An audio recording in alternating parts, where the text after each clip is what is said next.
Okay, good evening. Welcome to this regular scheduled business meeting of the Summersville City Council on this 26th day of April 2021. Special welcome to all of our guests tonight, highlighting the WVU Medicine folks along with the Stonerise folks. So welcome to our meeting tonight, and we've got a pretty hefty agenda, so let's move right into it. First item on the agenda is consideration of our council minutes of the meeting we held on April 12th, 2021. So moved to waive reading. Okay, that sounds like a first and a second. Council, the motion was to waive the reading. Are there any changes or amendments to those minutes as they were presented in your packet? Hearing none, all those in favor signify by saying aye. Aye. Opposed, same sign. Motion so carries. The next item on the agenda would be consideration of the council minutes of a reconvened meeting on March 8, 2021, held on April 20th, 2021, and that was due to the fact that we had to lay the levy. Entertain a motion. Move to approve, waive. second. We have a first and a second. Council, are there any changes or amendments to those minutes as they were presented? Hearing none, all those in favor signify by saying aye. Aye. Opposed, same sign. Motion so carries. The next item we're going to get into is the approval of an operating lease and agreement sublease between West Virginia University Healthcare Cooperative and Summersville, doing business as Summersville Regional Medical Center with Summersville Center LLC, which is Stonerise. To start and kick these next two items off, I'd like Karen Bowling to come to the podium. And Karen, the CEO of SRMC WVU Medicine, has a few words for us tonight. Thank you, Mr. Mayor. Appreciate it. Thank you, City Council.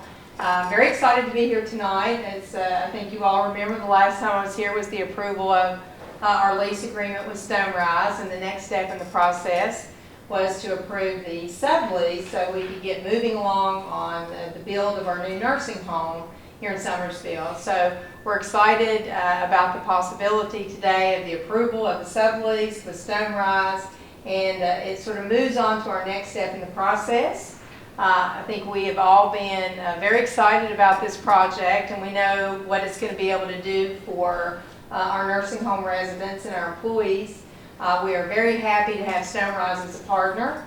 We worked on the sublease over the course of the last 30 to 60 days to make sure, one, it complies with the lease agreement with you all, but two, is a sublease that'll work so that we can move forward on the project. So just wanted to say thank you to you, Mr. Mayor, as well as City Council, for the work all of you have done on this and the importance it's going to have for the city of Summersville and for all of our residents and employees there.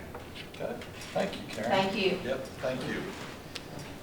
Okay, at this time, Council, with the first agenda item, I would welcome our City Attorney, Greg Tucker, to the podium. And I also want to make note that the labor behind the scenes on WVU on all these legal documents is with us tonight too, Jessica Alsop. So Jessica, certainly thank you for being here tonight as well.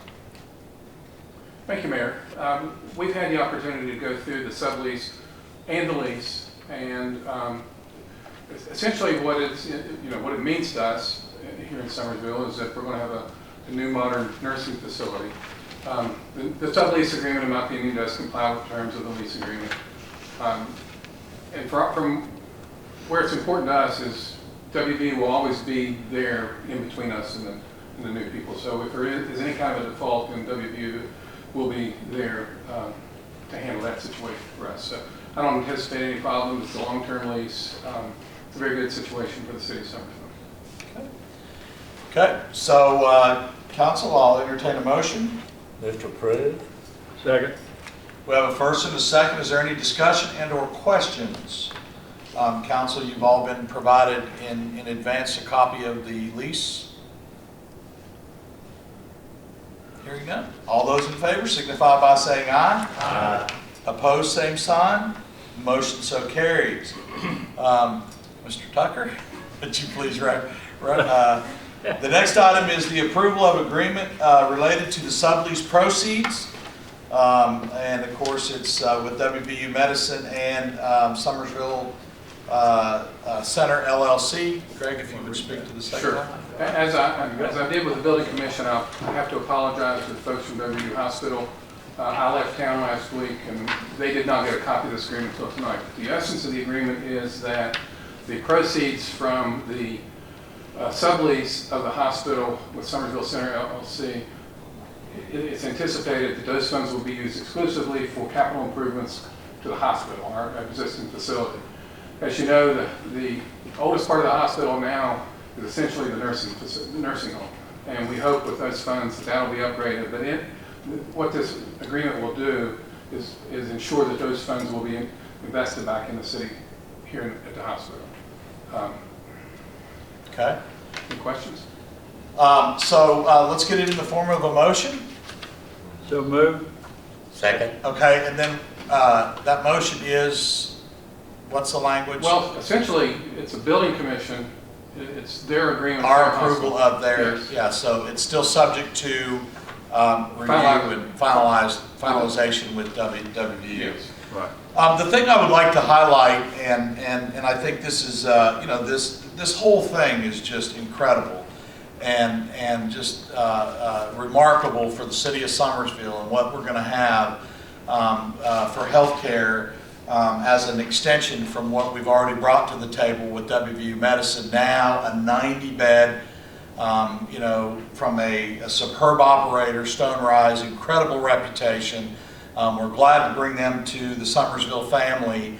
But in this whole process, what happens is $3.3 million is paid up front to lease the beds by Stonerise to WVU Medicine. And this document is to ensure that those monies, which I've had previous conversations with CEO Karen Bowling, which has assured me that they've got a very aggressive future plan for upgrades and capital improvements on the hospital that even go beyond what these dollars are, which is music to our ears, because all of that is enhanced health care here in our community. So anyway, the second document speaks to just our assurance, our due diligence that those funds are spent on this campus here in Summersville. Yeah, what we're leasing is the beds. We're not, they're building new facilities. So what our object to this is the rent from the beds of that. And let me add this too. But for the foresight of the hospital board at that time and council, we would have been in pretty bad shape given the pandemic. So council should pat themselves on the back. The hospital board should pat themselves on the back. This really has solidified healthcare in our county for years and years and years to come. Absolutely. I just have one question. From what I've seen in here, we have 52 beds at the hospital now. Where do we go from 52 to 90? Actually, Stonerise owns those other beds and are bringing them to this facility. Okay. Which is tremendous. Yes, wonderful. First rate. Yep. Okay, any other questions? Okay, and again, this is really a approved document by the building commission, but endorsed by us, and so therefore we do have a first and a second. All those in favor signify by saying aye. Aye. Opposed, same sign. Motion so carries. Thank you all. Thank you. You didn't bring a check? Yeah.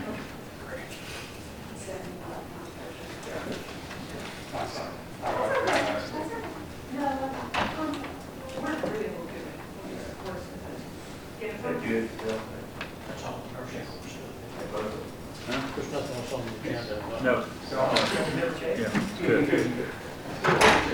Thank you.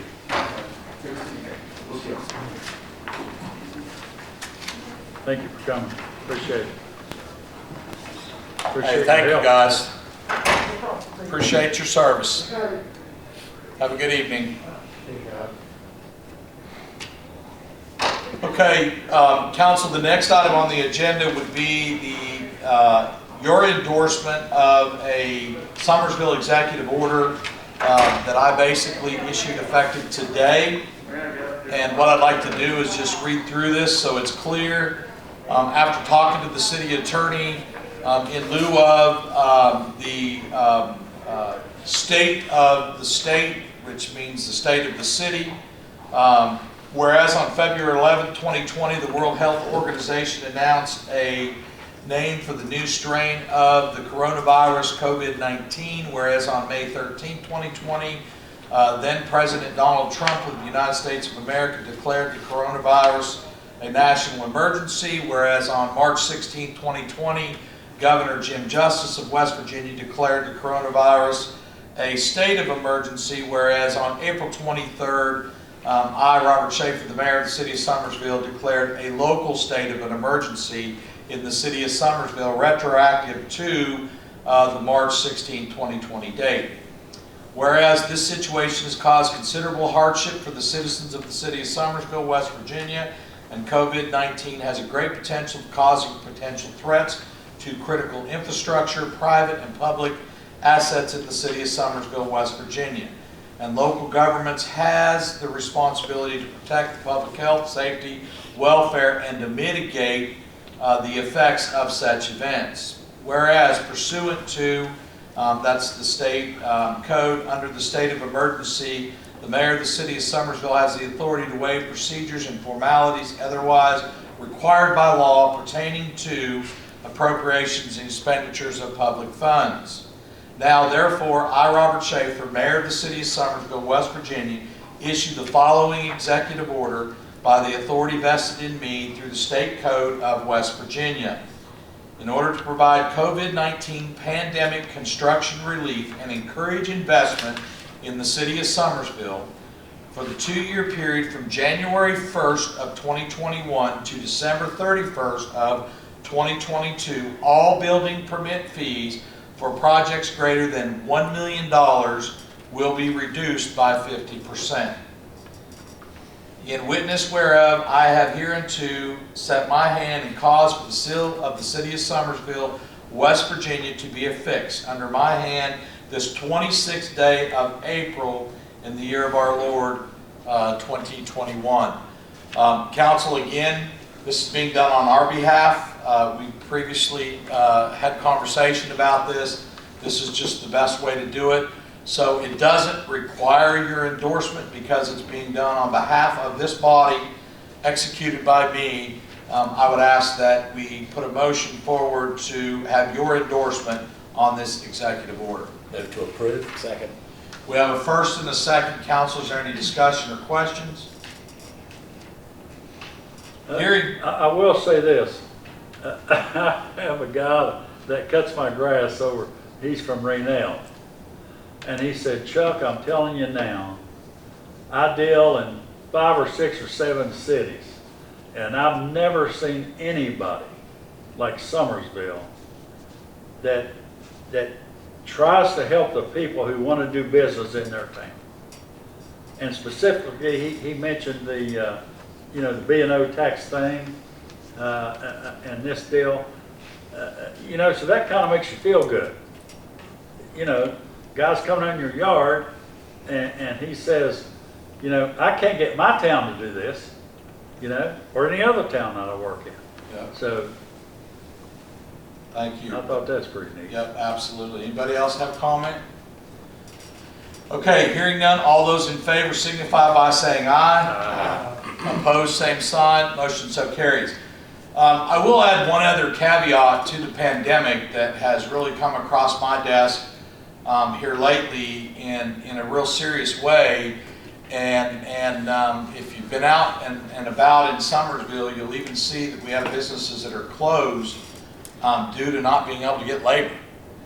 And so, I guess as we're going to have the opportunity here in the future to get in front of our national delegation, I think if there's one thing that we've got to convey to the federal government is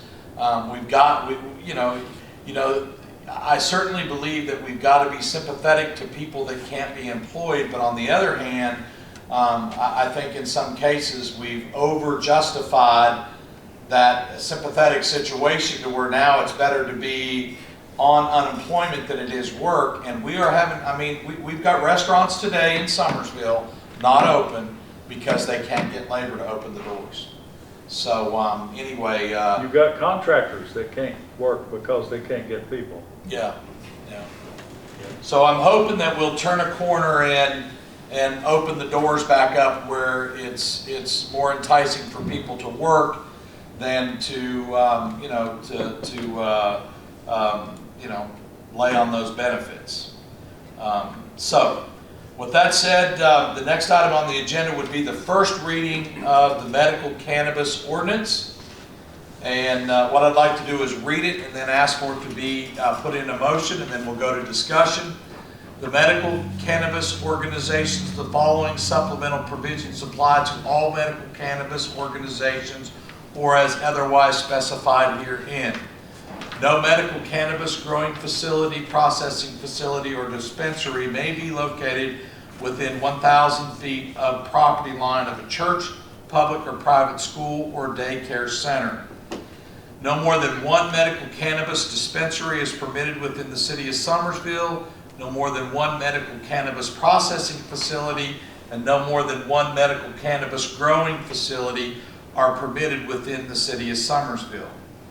Medical cannabis dispensaries shall not be open to the public for business outside of the hours of 9 a.m. to 6 p.m. The only medical cannabis use permitted under the chapter are those expressly defined and permitted herein. Medical cannabis organizations may not be combined with other uses. Medical cannabis organizations shall possess all applicable state licenses.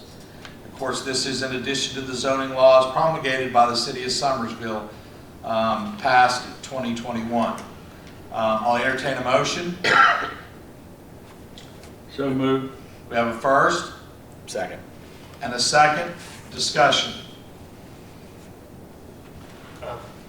Mayor, I'm still not necessarily in favor of item number B, Okay. just for the simple fact it's almost like we're automatically giving whatever company that would be a monopoly in the area. And my opinion is it's not a good Okay. thing for us to be doing. Okay. So what we can do is further discuss, and then what you can do, Brandon, is you could put that in a form of a motion that you want to remove B, and if you want to do that now, you can, or if there's other discussion, because actually once we go into that motion, there will be discussion on that motion. So if you want, you can go ahead and move it now. Make a motion to remove item B? Yes, sir. Okay, so move. Okay, we have a first. Now, wait a minute. Make a motion to what? Okay, so we have a motion on the table, and he wants to amend the motion on the table, which is to pass this document. Right, I understand. So he's put a motion on the table that would remove B, and it's seconded. So the motion that we're going to discuss right now is the removal of B on this ordinance. Okay? And then we'll vote on it first and see if it B. passes. B, item B. B. Item B. Okay, B.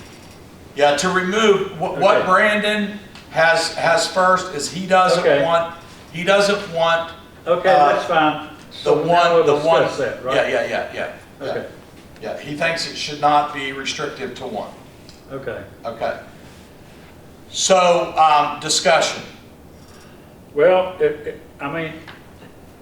it's my understanding that in the beginning, when we first passed the motion to allow this thing to come in, the state law, my understanding was that you're going to have like across the state somehow 50 growers, 50 processors, and 10 dispensaries. Actually, 100. Actually, it was 100? Yeah. Okay. 10, 10, and 100. Okay, so, but, who would want more than one dispensary in your town to start with? I don't want more than one grower, I don't want more than one processor, I don't want more than one dispensary. And I'm not trying to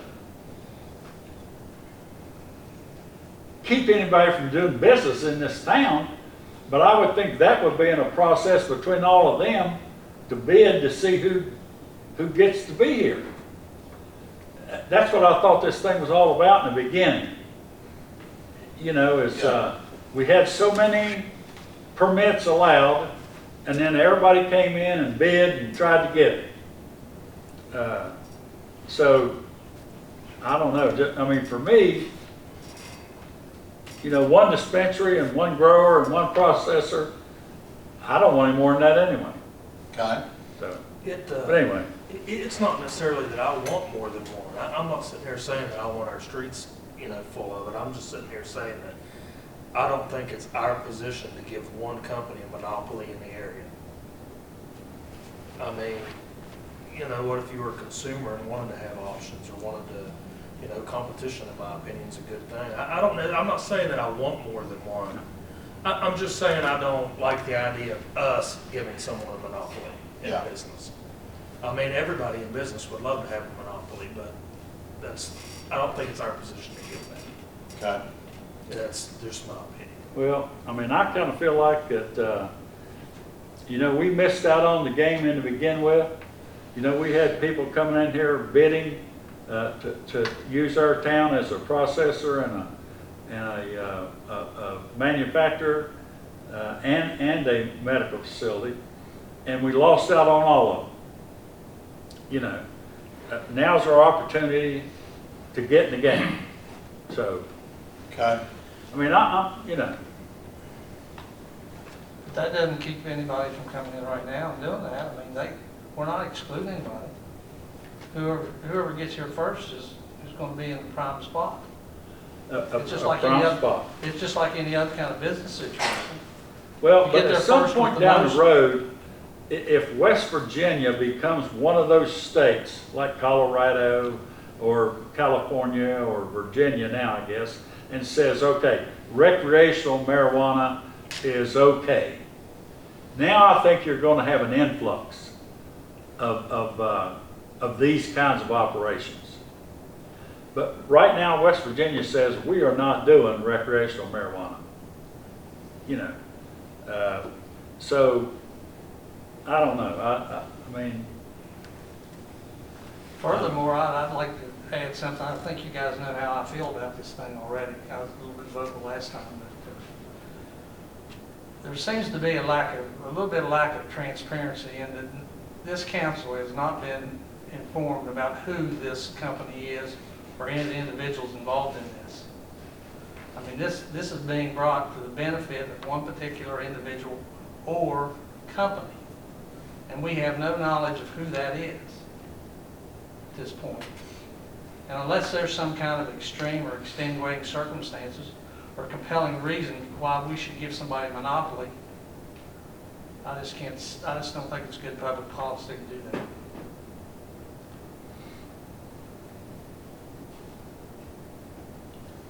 okay, other comments? Is it just gonna be, that's all they can sell, would be that? No other, says down here, it may not be combined with other uses? Yeah, and that's per state statute. oh no, it's state statute. Yeah, most of this ordinance, with the exception of B, follows state statute.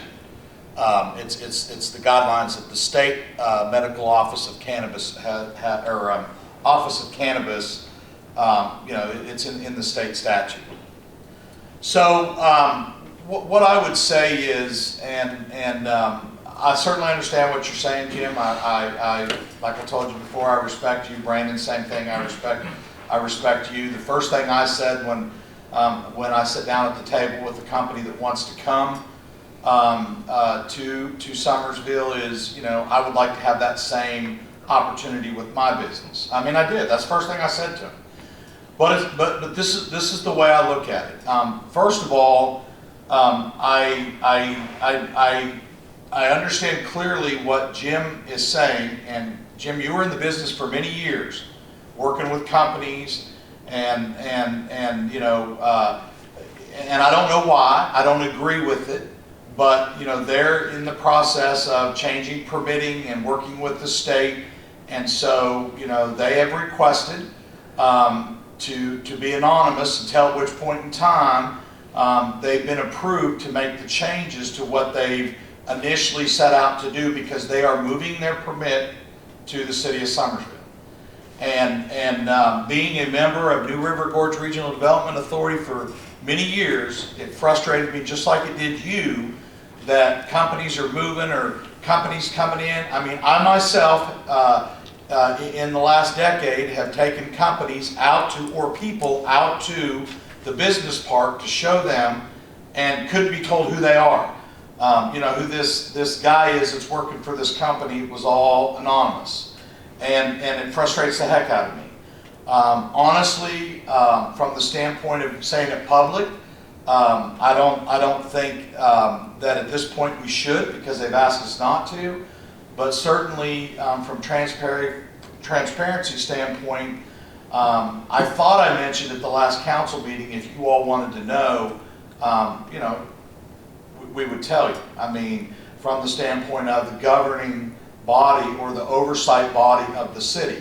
And it's due to their applications and resubmittal to the state that they have asked us, until that's approved, that we don't go public with it. And it makes sense to me, because they've obviously been told they can be in one community that they're going to pull out of and go to another one, and then if they don't, they're going to be doing business in the community that they were permitted in.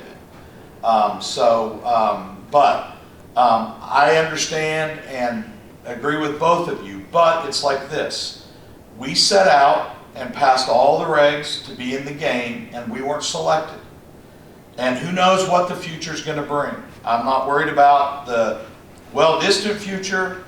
We've got an opportunity to bring whatever this will be, and Jim, you made a good point last meeting. We don't even truly know what the economics of this is going to be, because all the taxation and volume and all that stuff, nobody really knows. So we, like everybody else, want to be in the game, because it's going to bring some economic value and jobs to our area, good paying jobs, because a dispensary, they tell me, runs just like a pharmacy. That's what it is a pharmacy.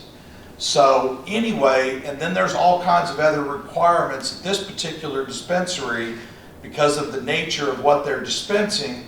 There's additional things that bring with this type of dispensary than from your typical pharmacy. So in most cases, I would stand opposed, just in the same lines that you and Brandon are. But in my case, there is not an ordinance in this city that's etched in stone.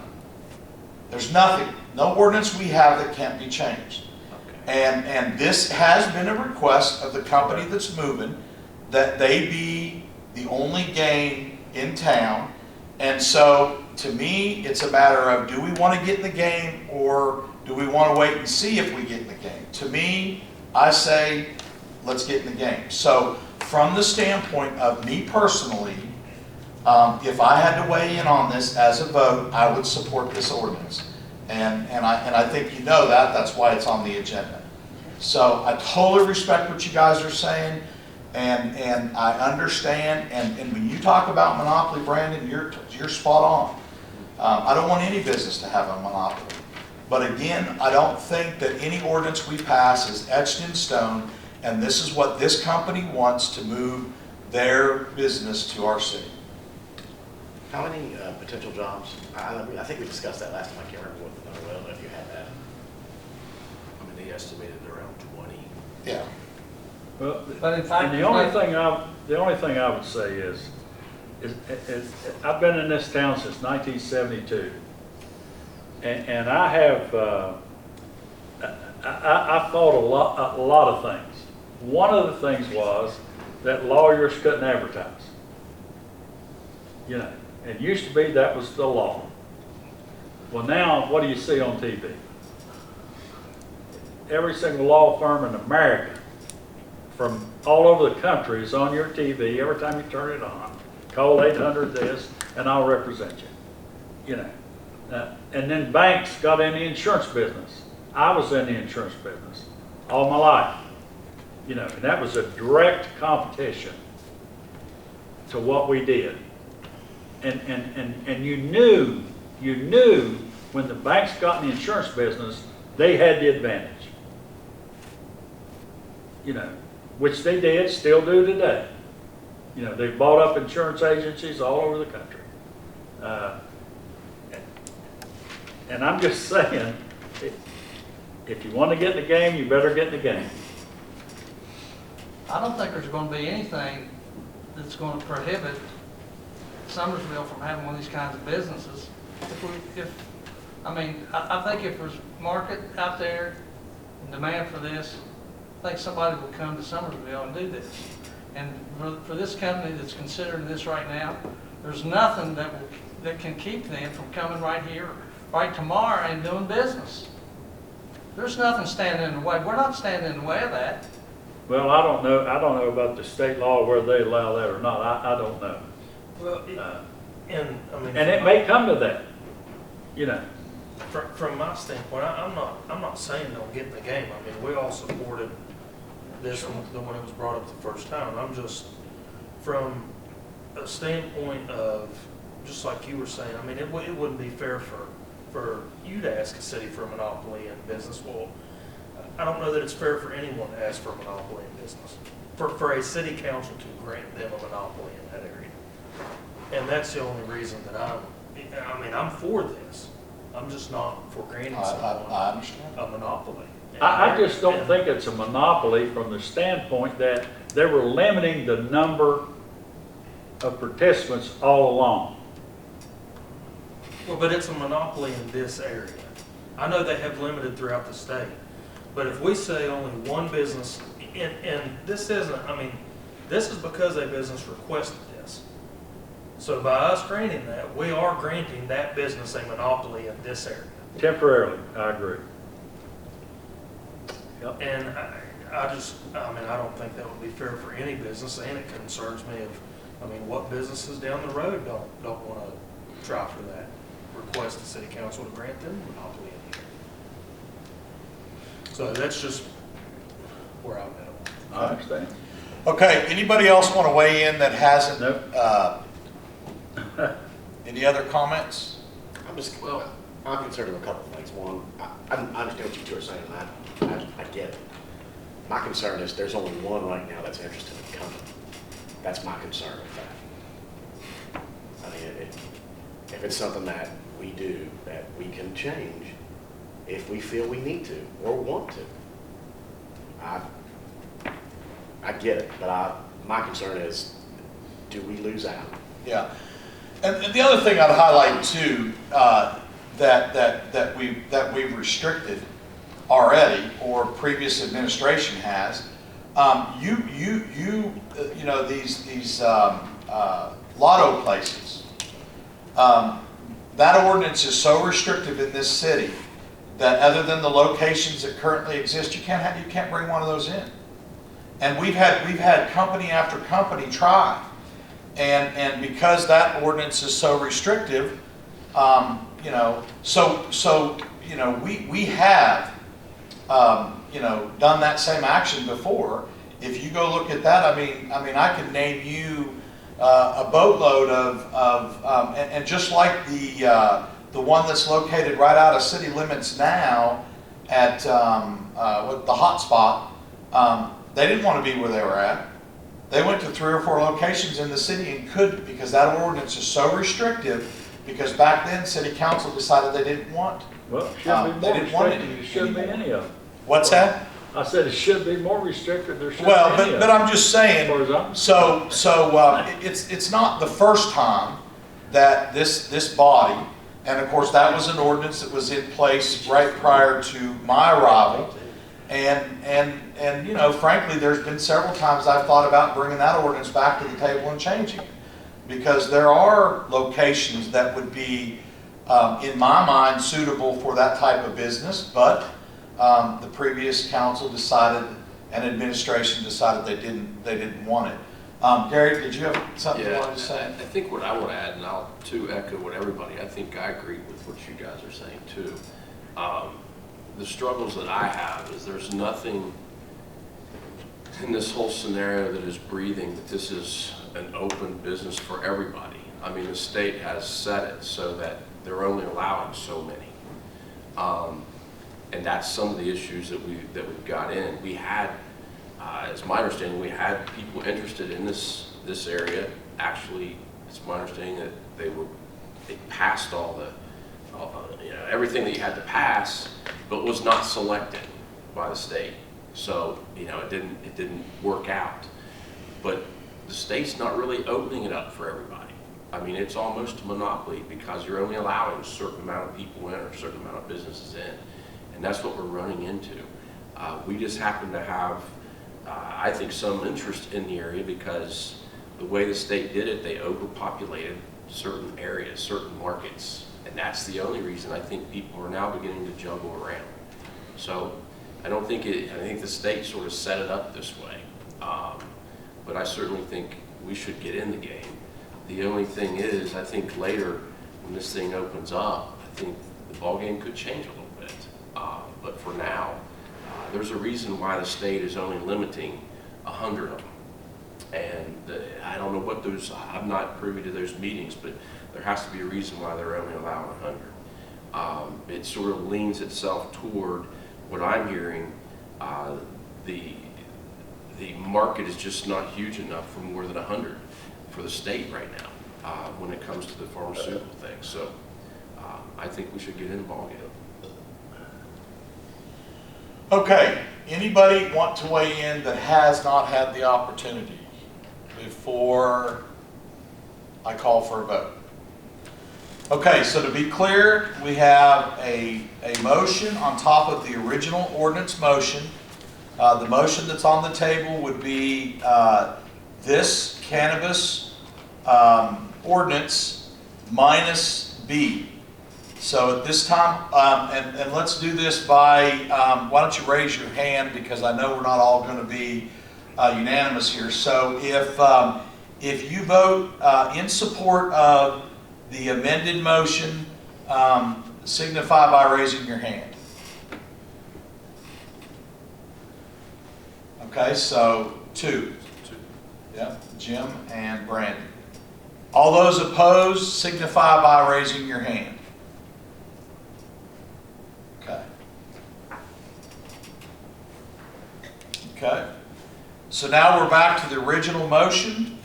That amendment to the motion fails. Now we're back to the original motion, which is the first reading of this ordinance as presented. All those in favor signify by saying aye. Aye. Opposed? Same two. Same two. Yep, same two. Okay. All righty. So that puts the first reading, and the second reading will be slated for our next council meeting. Okay. Public comment. I really meant to ask. I did look. There's nobody out there. See if there was any public comment on anything. Julie, do you have any public comment tonight? Okay, moving right along. Approval of the senior meal program through May 2021. Entertain a motion. Move to approve. Second. Okay. Council, I think I gave you this information last time, but just a little update. The health department still has restricted the inside dining for the seniors, so therefore we're going to keep the drive-through program that we have in place supported by the city at this time. It is my hope that come June they'll be permitted to go back to the regular operation. I will tell you that one of their issues is funding. Because they haven't been able to be open through this time of the pandemic, typically a lot of the funds that operate the senior center are their fundraising and their contributions they make when they participate in activities. So what they are going to do, so there's no confusion, they are going to, along the way, even with this meals, on an off day of the meals that are served, they're going to probably start doing some hot dog sales, which will be delivery or pickup, to try to start generating some funds and, of course, the interest of their membership. And then also you can expect that after the month of May, before the month ends, at some point in time we'll give them some startup funding so they can restock their food. at what time we moved up here, we moved all their food and paper containers and stuff like that up here, so that it would be very reasonable that we would restock them when they head back to the senior center in June. So that'll be a motion that we'll have at a later date. So we have a first. Did we get a first and second? No, I need a first and a second. Move. Second. We got a first and a second. Any discussion or questions? What does that amount to each month, dollar-wise, you think? It is running us, Was it 8,000? It was, I got it right It was here, eight. the actual, that was 8. yeah, it's somewhere between 7 and 8. Let me see, I got it right.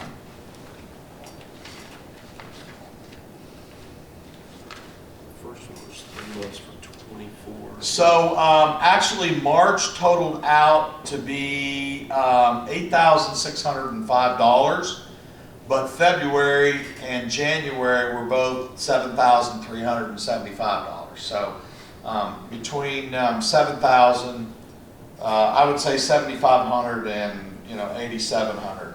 And I think what that has to do with is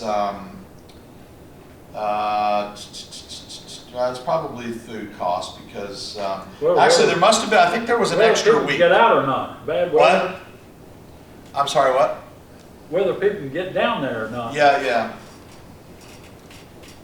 So our total expenditure right now for the 3 months that we've been handling the funding without the reimbursement, we've got a total of $23,366 vested in 3 months. Okay, so we got a first and a second. Any other questions? Hearing none, all those in favor signify by saying aye. Aye. Opposed, same sign. Motion so carries. Okay, the next item on the agenda, council, is the grant funding of the council contributions. So I guess the best way to do this is we'll just go down through the list. Council, you see the total budgeted give number there at the bottom. You had a total request totaling $47,500. We'll get started. Children's Home Society of West Virginia, $5 grand.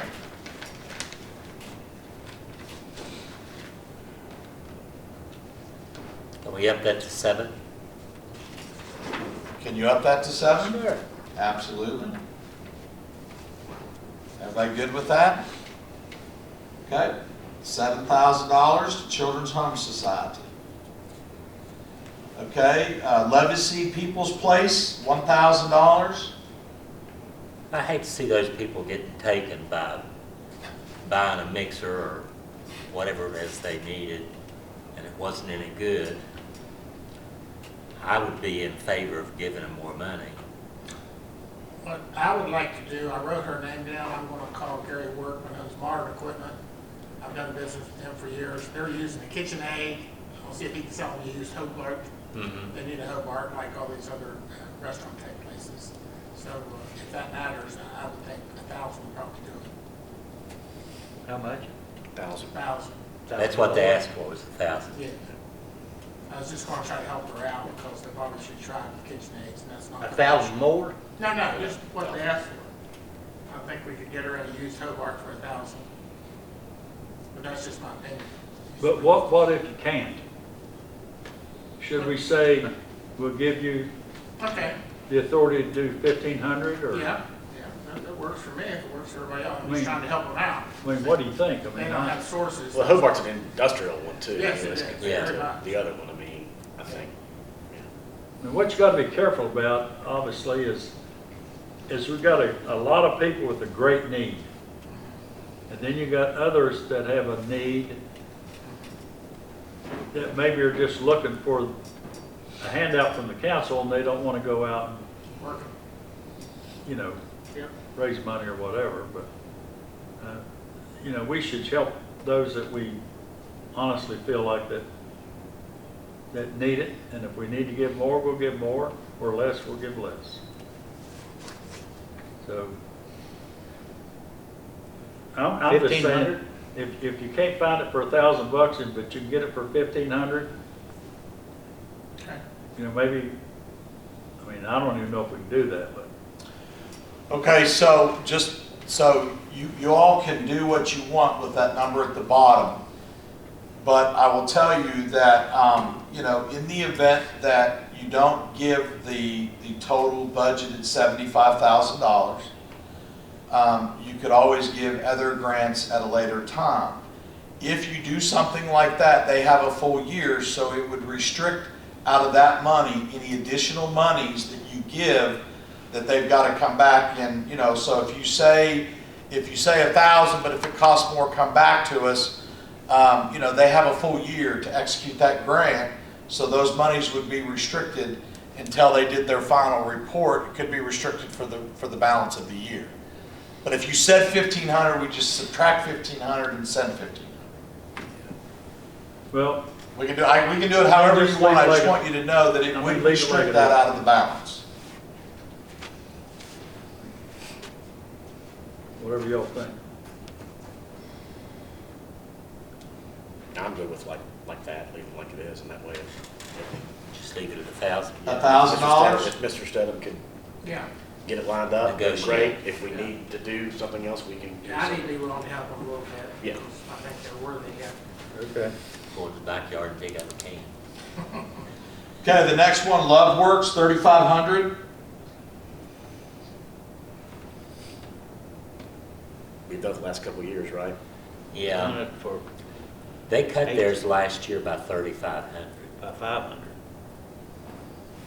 And in 2018, we were given $4,000.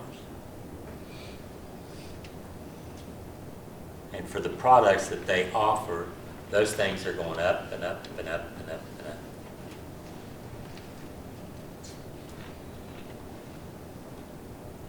I wouldn't mind going up to 4,000 for. Okay, I hear Love Works 4,000. I'm good with it. Okay. The next one is New Beginnings Resource Center, $10,000.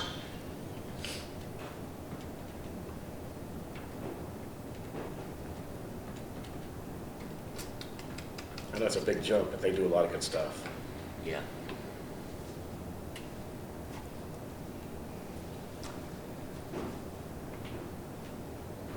That's an awful big jump from 2019 to now. And they're all over the state of one. I mean, from what she said that they've come from. It's mostly a local program though, isn't it?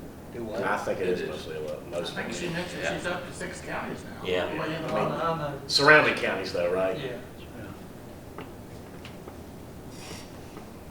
It's not nationwide. I mean, if you got we don't have to give them the whole 10, we go a little bit. We've That's never what I mean. given them what they've asked for. Yeah.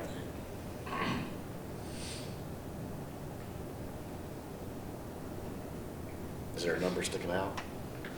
Huh? Is there a number sticking out in your mind other than, I was going to say maybe $7,500, $7,000, maybe double of that 3,500. 7,000. Not 30. The only thing that bothers me is a little bit is should we try to support 7 counties instead of just Nicholas County? Yeah. I mean, I don't Yeah, know. That's reasonable. Yeah. Huh? This is the city of Summersville, Yeah. anyway. Yeah. Their city of Summersville money, Yeah, how far out should you go? That's a good, Yeah, I reasonable mean- question. yeah. would we be able to, I mean, I don't know if we could That say, big company. can we say something like that money needs to be spent somewhere? I don't think they I don't can do I that. don't think they can. Yeah. I would say give them what they got last year or 5. I'm not for the 10, I'll just speak up. And that's great, they want to grow their program, but I agree with Chuck, this is for city of Summersville, Nicholas County. So are you asking 7,000? 5, Mike? 5 would be the most I'd be comfortable with. That's more than they got last year in a COVID situation, so I'd Yeah. say that's pretty good.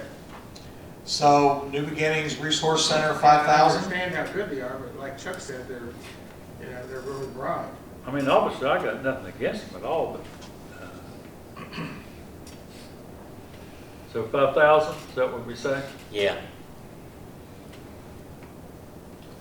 Okay, next is Nicholas County 4-H Youth Foundation, 3,000. I'd be for cutting that down a little bit, that's pole banners, and it's 3,000, they've never got to. If she's gonna have, 4 of those screen printed, heavy canvas, which is what they're made from, she'll pay dearly. Because they don't wanna do them for 4. There's the setup fees and all that stuff that they throw in there. And And 4 banners is what she said? 4 canvas banners plus, I put up 12 by 48 billboards, and I can buy one with all the art you can get on it for the last Well, 5 to 10 years. no. she wants $500. she wants I'm to not do 30 against- banners. She wants to do 30 banners made in addition to 4 professional banners, which would be painted. So if I could just tell you what this program is. This program is a 4-H program with kids to make banners. And they're actually going to, and they're working with Donna, they're actually going to make banners like Donna does that will hang up downstairs, or downtown, the kids.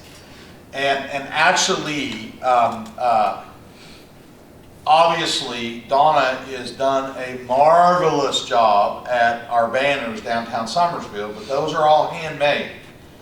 And so this potentially, we're hoping, might spark some youth that's going to be trained in this program that will, at what point in time the torch needs to be passed from Miss Donna to make our city banners. I mean, this is kids in our area actually making those banners. And then Wayne is correct, because of 4-H program and logo restrictions of WVU, which this program's through, the entrance banners to the ones the kids make will be these screened ones because of the, what do you call it, the Copyright. copyright.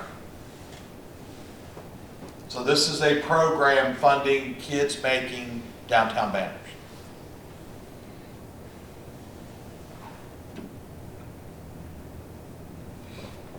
Well, I mean, I am in no way opposed to giving 4-H money to kids.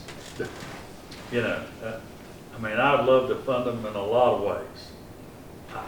I just don't understand what the banner deal does for them. Yeah, and I'll resend my comment, and you guys give them what you want.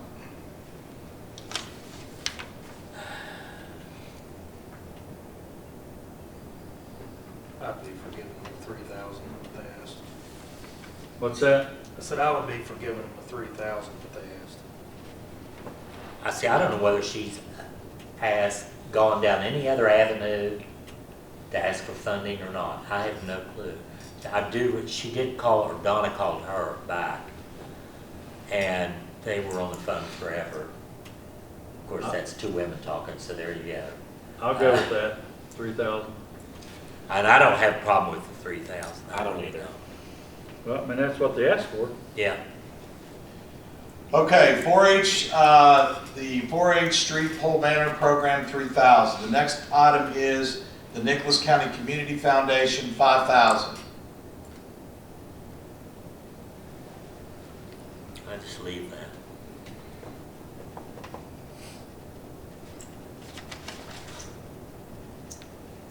That's what we've done in the past, other than last year. Yeah. Okay, 5,000. The next item is the Nicholas County Shop with a First Responder, 1,000. I would actually bump that up a little bit. Didn't he say the amount of kids that were taking shopping now was just? They had 153 kids last year. Well, they had 20-something didn't show, so that Yeah. money stayed in the hopper. But, you know, there again, it entails the fact that Did mommy and daddy not want it to go because the weather was bad? You don't know.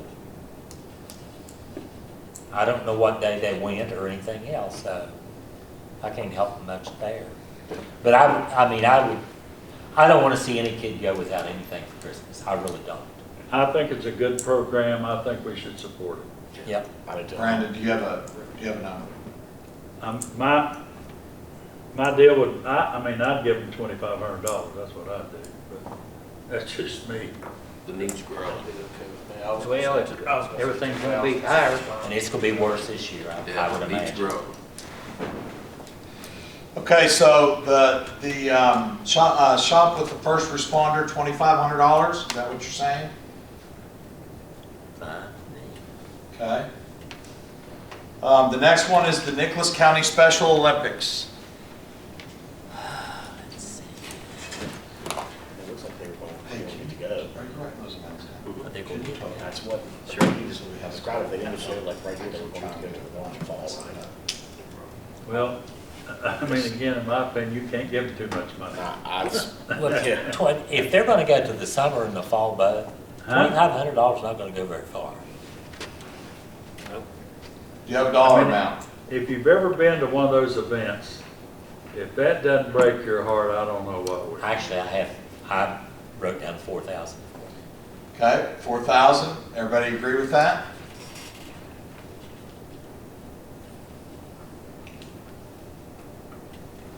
Okay, the next one is Nicholas County Veterans Memorial Park, $3,100.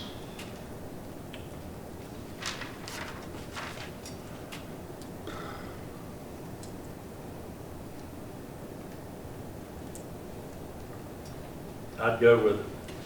But unless anybody knows of some special need that, that we can fulfill.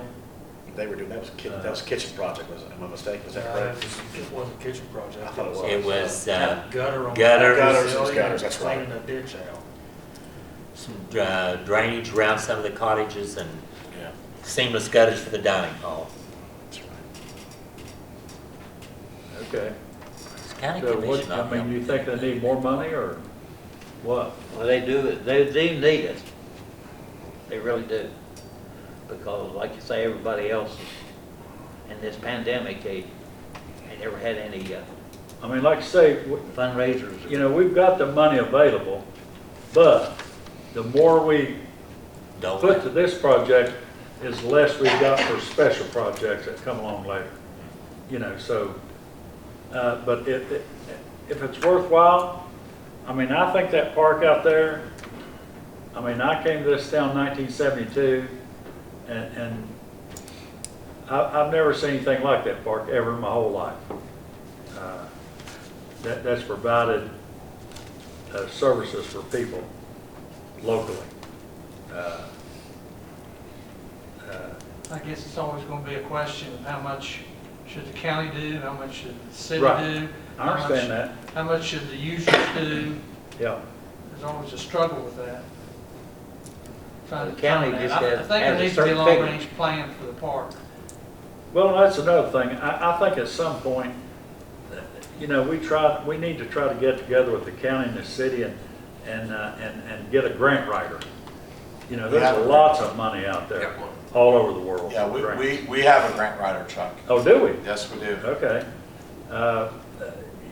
So that's the kind of thing that park needs. You're right. But, I'll go along with whatever you think. I actually wish the park would spend this money more on things for the citizens or something. This is almost more along the lines of paying for Maintenance. routine maintenance type things, and then cleaning ditches and I'd like to see it a little more project focused and see some more real benefit to somebody rather than just a maintenance item. But you have I agree to with keep that. those buildings from, rotting them down Falling apart? from the gutters, how they, it's basically buildings with no gutters.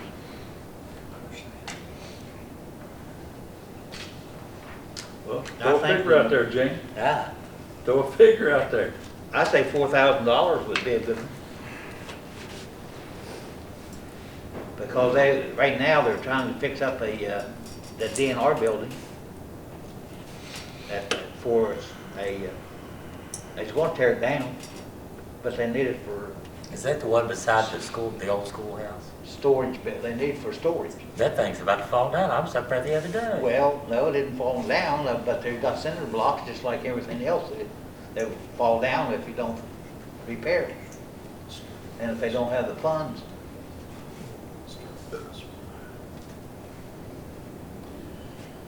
Okay, council, they've requested $3,100. What are we gonna do here?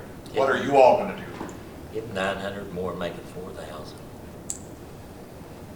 Tell them don't They come would back really here. appreciate that, I'll tell you that. It There was. they goes.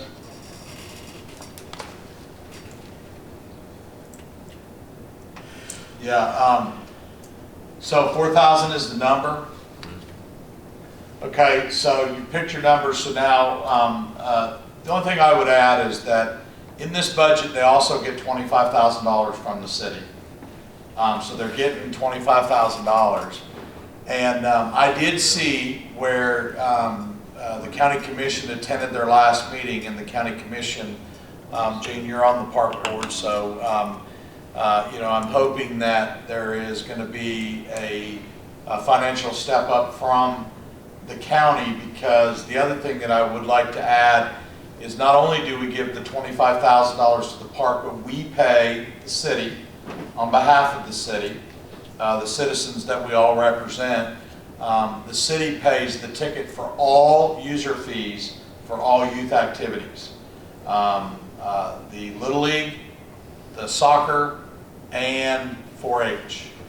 All of those activities total another 10 grand that we also pay so that the kids can use the park without the fees. I know there is an array of other users of the park that pay fees, but we pay the youth fees. So I just give you that. And again, this year I think you're in a position that you know, we've got the funds to do it, but in the future, it's certainly something to think about. We do make considerable contributions to the county park. I understand though this year that they don't have as many kids coming out for Little League and all that.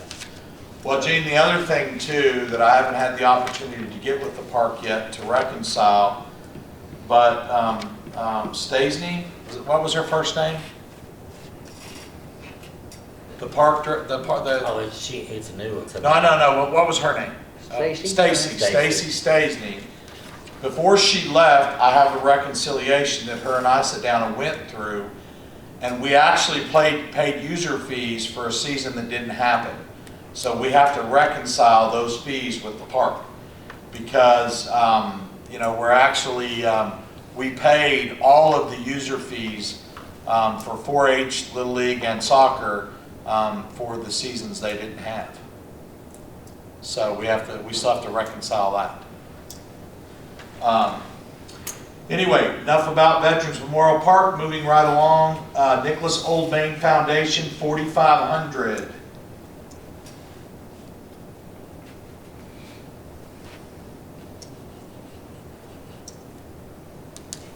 They already have a chairlift, right?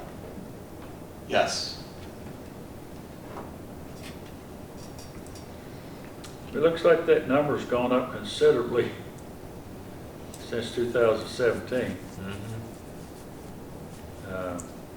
But, I mean, there's probably lots of you that know a lot more about that than I do.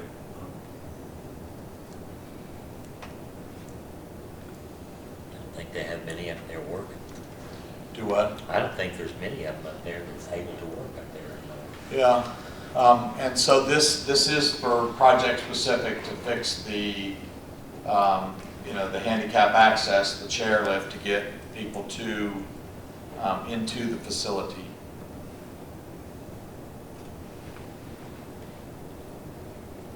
$4,500 will work. 4,500? That's what they ask for. Okay, 4,500 it is. Okay, the next is the Summersville Christmas Store, 3,500.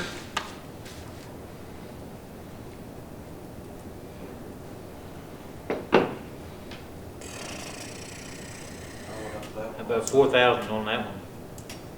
Okay. Is that higher? Because everything's gonna be, 5,000. Okay. Did you say 5? 5, Yeah, I agree with that. I've got 5 down for mine. I mean, I'll go with that. Okay. Christmas Store, 5,000. okay, Christmas store's kind of like Special Olympics, you can't put too much. Okay. Wally Squadron, 1,500.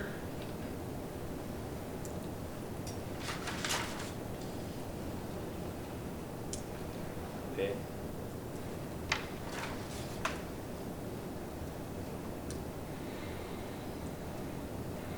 It's not I'd very- say $1,000, How much? 1,000. I think this is important to this community.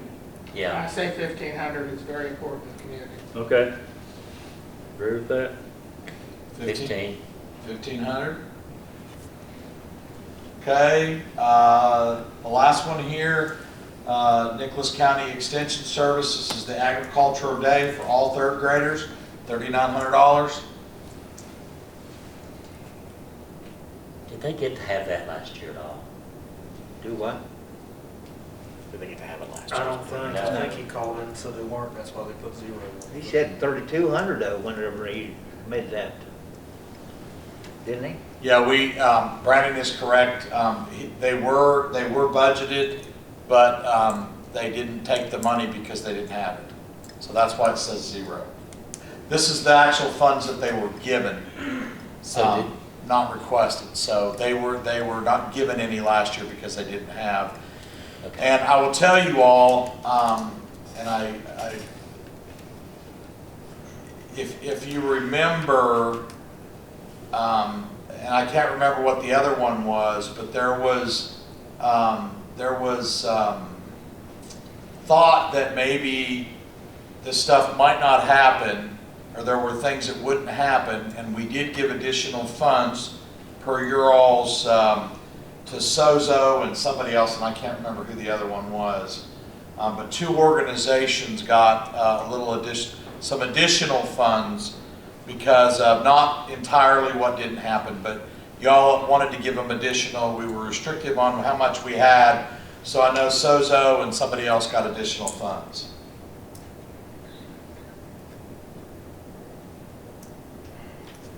I'm good with the $3,900. Okay, 39. 3,900. Okay, what's that total, Gary? 50,400. 43,900. That's what I came up What do you have? with. 43,900. I got 49.4. I might have missed one. Okay, let's do it one more time. I like what Gary got. You got what Gary got? Okay. Just move it. I know everyone agreed with Gary got, Tim. Okay, so what was that number? Which one would we believe? I know. 50,400. How much was it? 50,400. Okay, so the total contributions for council funding for present grants is $50,400. Okay, so council, what I would like to do is, you all have the numbers. Let me just go back down through to make sure we're all on the same page. 7,000 to Children's Home Society, 1,000 to Legacy People's Place, 4,000 to Love Works, New Beginnings, 5,000. Nicholas County 4-H Foundation, 3,000. Nicholas County Community Foundation, 5,000. Nicholas County Shop with the First Responder, 2,500. Special Olympics, $4,000. Nicholas County Veterans Memorial Park, $4,000. Nicholas Old Main Foundation, 4,500. Summersville Christmas Store, 5,000. Wally Scott Squadron, 1,500. And Nicholas County Extension Service for Agriculture Day, 3,900. If somebody would please put all of that in the form of a motion. Move to approve. Second. We have a first and a second. Any discussion? Hearing none, all those in favor signify by saying aye. Aye. Opposed, same sign. Motion so carries. Recorder's report. Okay.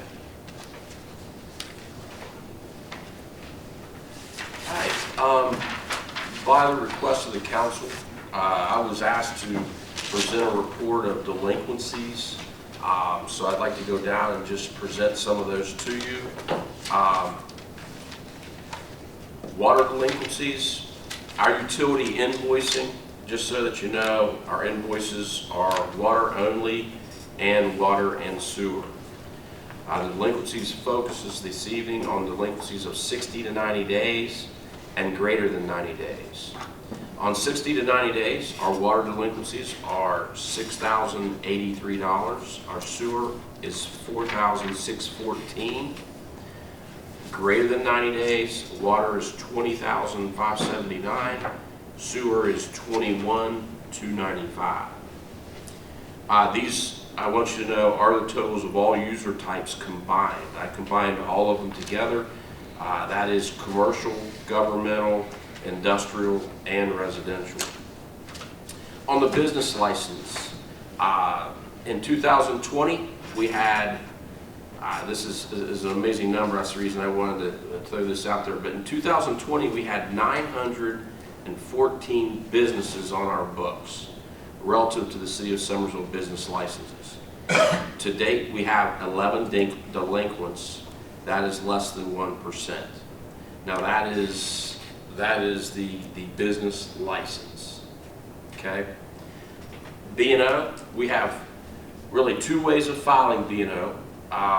We have businesses that either file quarterly and we have businesses that file annually. So I went ahead and I kept them quarterly and annually, and I'll report both of them to you. Beginning with quarterly, this report will appear to be greater in the number because if someone misses just one out of the 4 quarters, they will appear on this delinquent list. 2020 quarterly ended at the end of January. What I mean by that is it actually ended in December, but they had till the end of January of this year to report those. It shows 78 delinquent accounts. That is 8% of all total accounts. In 2019 and longer, it shows 15 delinquent accounts, less than 1%. So I think you can tell, and I did go back a little bit and look at other years. It appears that it does fix itself, even though they're a little bit delinquent. It does fix itself, as you can see, just by the second number. Okay. 2020 annuals also ended at the end of January. It shows 48 delinquent accounts. That is a 5% number. 2019 and longer shows 7 delinquent accounts, less than 1%. I think considering the struggles that our small businesses have had to endure this pandemic year, I feel we're still in a pretty good position. Okay. Fire fees. Okay.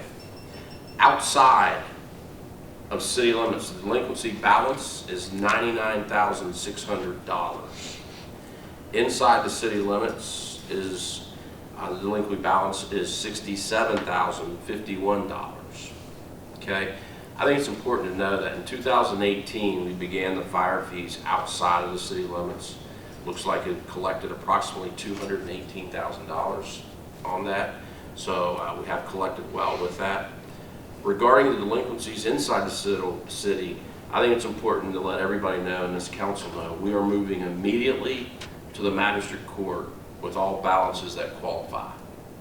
Okay, and what I mean by that is there's going to be balances that you can take in there, and there are balances that you're not going to. I feel like we have enough on the books that we need to go ahead and go that way. The girls, especially Cookie, she's putting together a current up to the day list for me to make those decisions and to move forward to that court. After speaking with our city attorney, I've given to you his recommendation this evening. However, I think it's important to let everybody here know, as city council, you may come to the city building and have access to any of these reports at any time. You'll get more detail at the city building. Okay, so I can give you more detail if wanted. Total transparency, you guys are representing the people, and you're holding everybody accountable for all of these numbers. So certainly, all that I ask is just give me a buzz just a day before you want to come down, if you would, so I can inform the ladies in the office to prepare and run their reports. I'd like to see an aging of delinquencies as part of our regular reports that we get. Council, just like Cookie provides financials, maybe on a quarterly basis, doesn't have to be every month, but On the agent, I'd like to see just how far out some of that is. There's some Yeah, serious sure. money out there, and if it's very far, it always gives you a red flag. It's somebody's not collecting it, or they don't think they're gonna have to pay it. But those are monies due the city, and I feel we should collect them. Well, it would also be good to know if there are 20 people delinquent regularly, do 3 or 4 of those make up the bulk of the delinquent amount?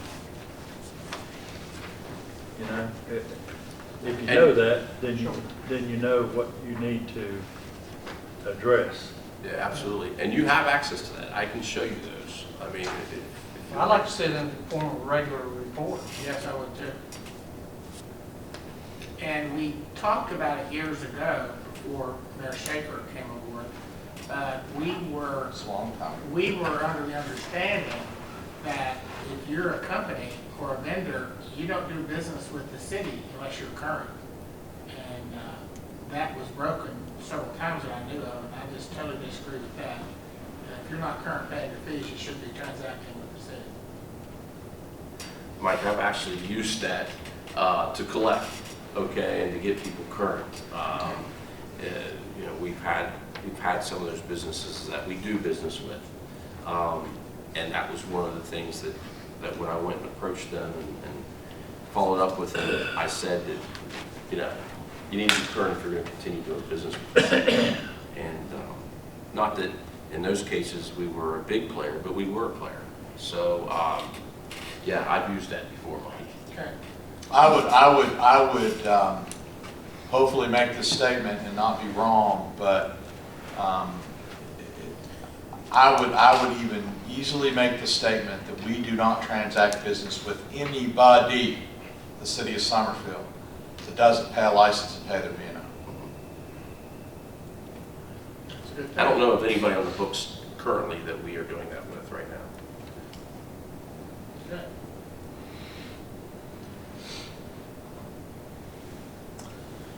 Good. Okay. Any other questions? We will make note of that and make those reports forthcoming on a monthly basis. Might take us a little bit to tweak them to what you guys want, but certainly we'll get that to you. Anything else, Gary? No, I just want to say too, the reports, it's difficult our reporting is not, Mayor, the reporting is not that easy. You know what I mean? What I mean by that is, I know like in our business, Stevie, we can go to we can just pull up something and hit reports, and then it's got all these reports in there, and you can break it down how you want to do it. Unfortunately for Cookie, the reporting is not really good, so she has to go in and manually do a lot of those reports. So she'll have to tailor something for us, and she can do that. She says she's more than willing to do that. So it just sometimes takes her a little bit of time. And then to get accurate reporting, oftentimes some of the, especially the utilities, she's got to run those at the end of the month. It's more accurate at the end of the month opposed to halfway through the month or even the third week of the month, because so many of the collections comes in after that. There's another software that you have for any of that, provide for reporting, aging for various. It does. Gary, do you have those papers on you that we were looking at earlier? I can show. I mean, just that one that's got the aging of, just pass it down to Jim, See if and, we got it. and I know that's what he's talking about. See if I have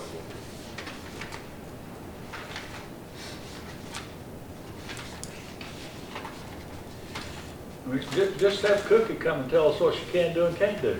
Well, I mean, I'd rather have a report. yeah. No, we can get you, I mean, so we do have, which I will say, we do have a difficult accounting system. And matter of fact, we have looked before at changing that accounting system, which is very, very costly.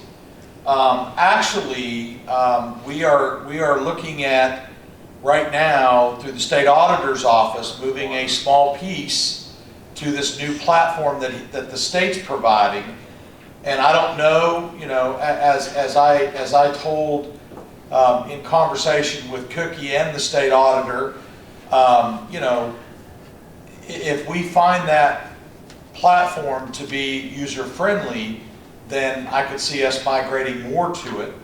But we use a software program that's written by an outfit, a company that has a lot of cities our size, a lot of business in the state, but they're actually in Charleston.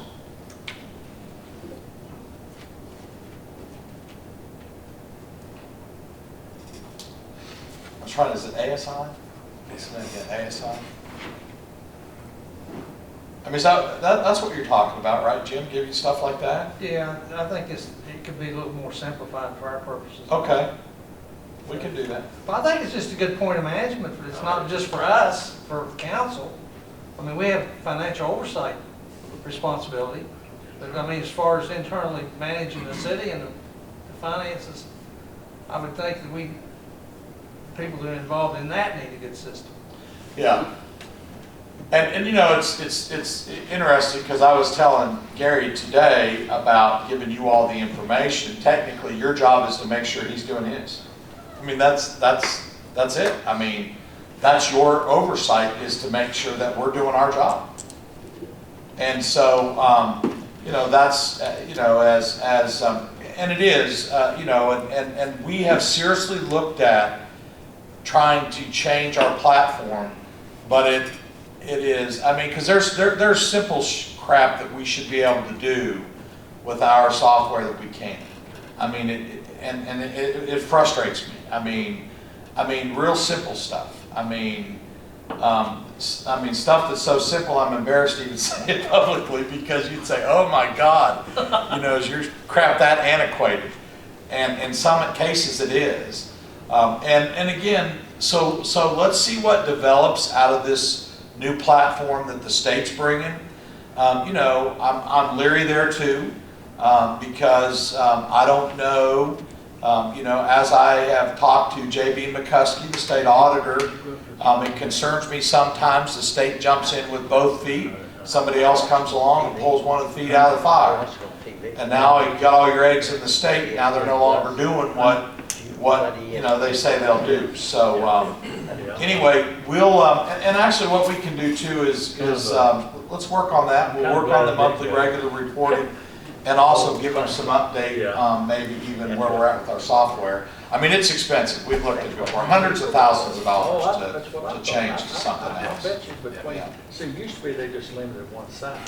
Well, now they had both of them. I'm gonna say they had 12, 15. Okay, so anything else, Gary? Okay, so council, moving on to the mayor's report, next item on the agenda. I want to let you know I got the notice on Friday that the notice of determination for the post office property has gone out on a 30-day notice that was effective Friday.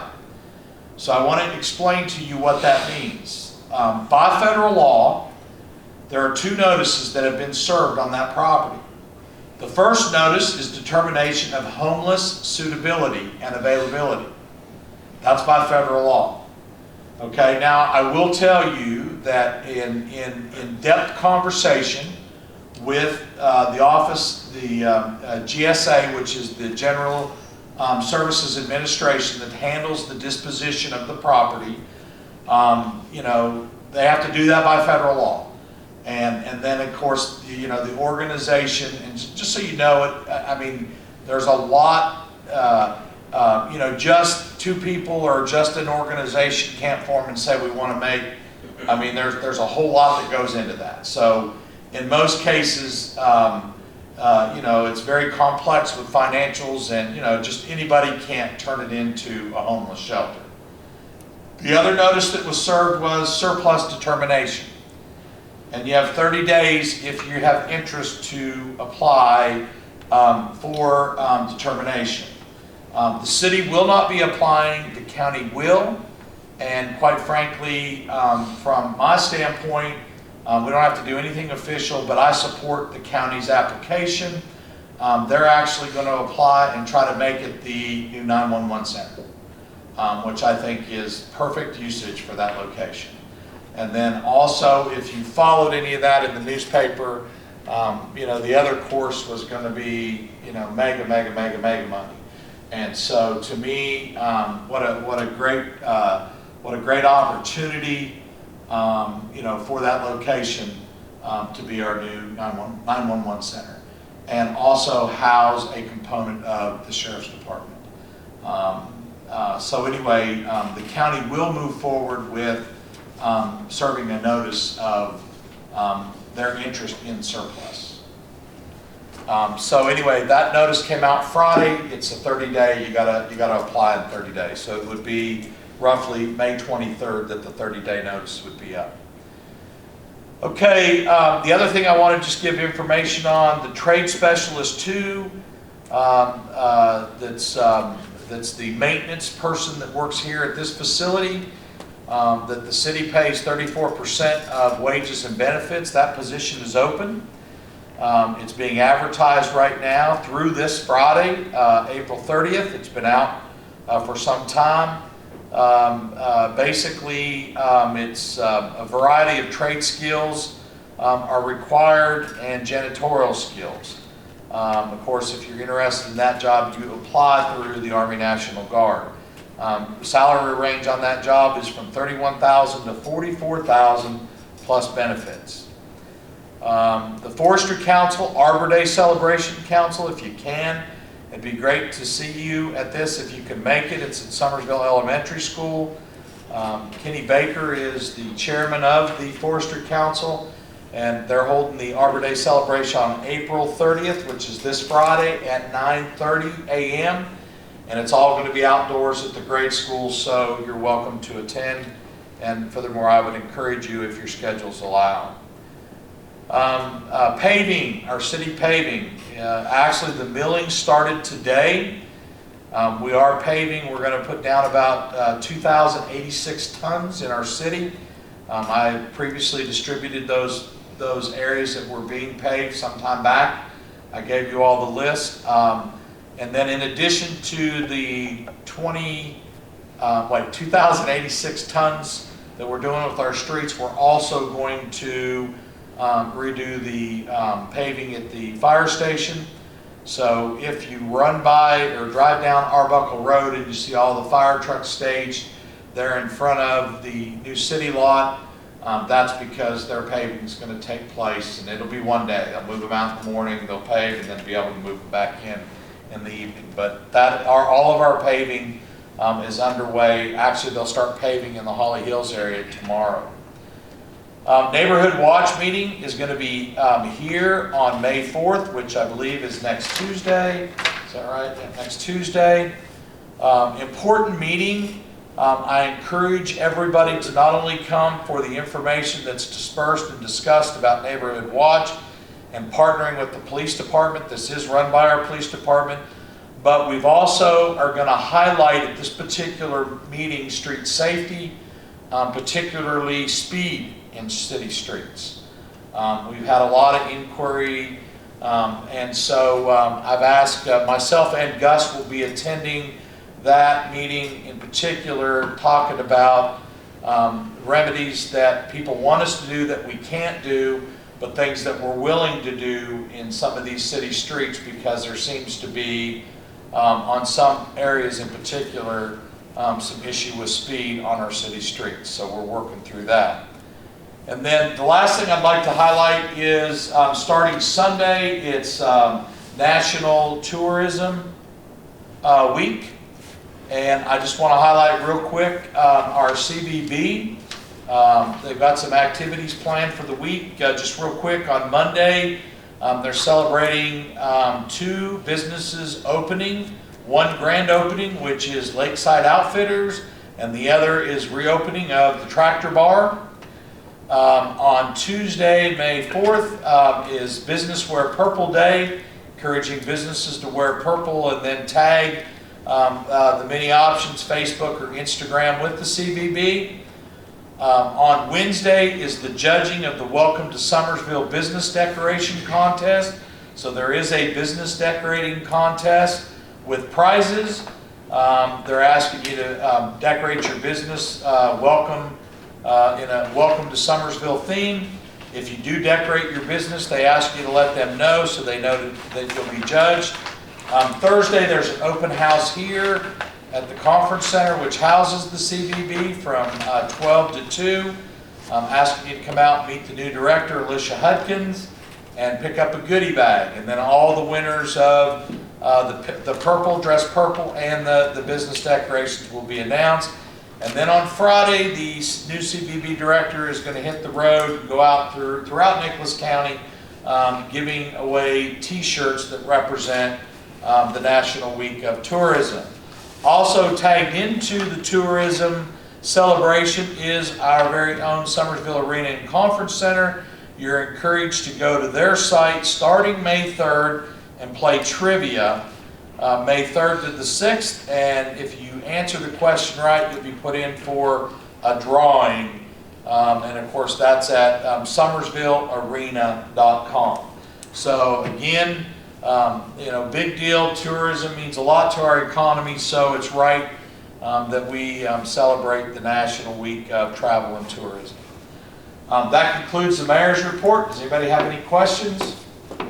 Mayor, on grand opening of these businesses, that is big news. Sometimes I see our TV station there, sometimes I don't.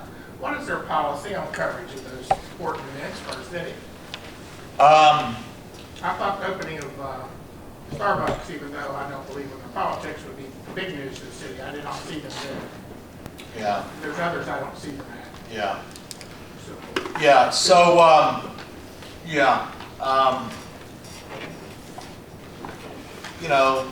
actually, some of that might be my fault. I forget to pass the word on that there's, and a lot of this stuff comes at very short notice.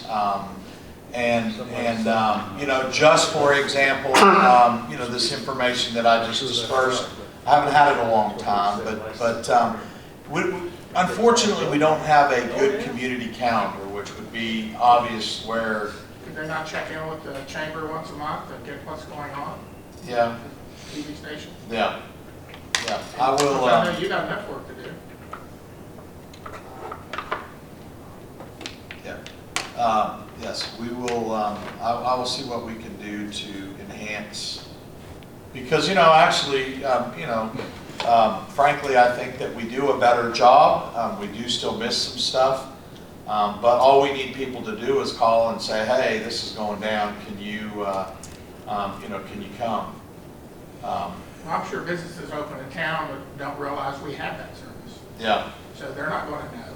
Yeah. I mean, there's a business You wanna hit that up? They don't know they got a TV station. They're not going to call and ask for that.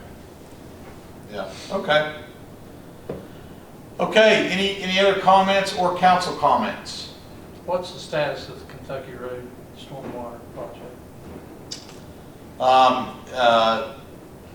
It's out for, we put it out for engineering.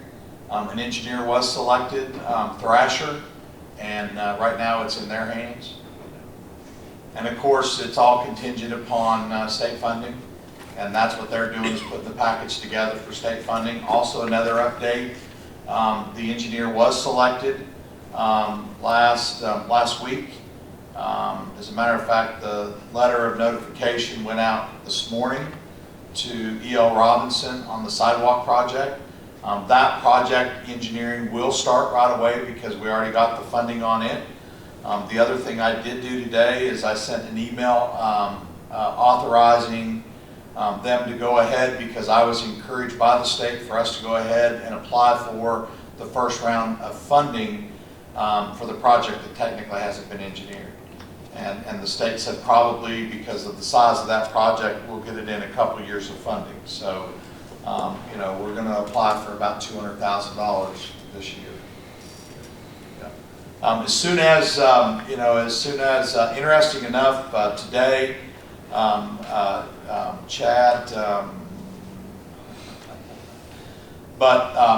you know, Thrasher's all over the Kentucky Road project, and the big deal is them getting the package in to get the funding to do the project. So, okay, any other questions? All right, what time is it? We've had meetings last night longer than this one. Y'all want to sit around and talk for a while? I'm joking. I'll entertain a motion to adjourn. Move to adjourn. We have a first Second. and a second. All those in favor signify by saying aye. Aye. Opposed, same sign. Motion so carries. Council, have a good evening. Thank you.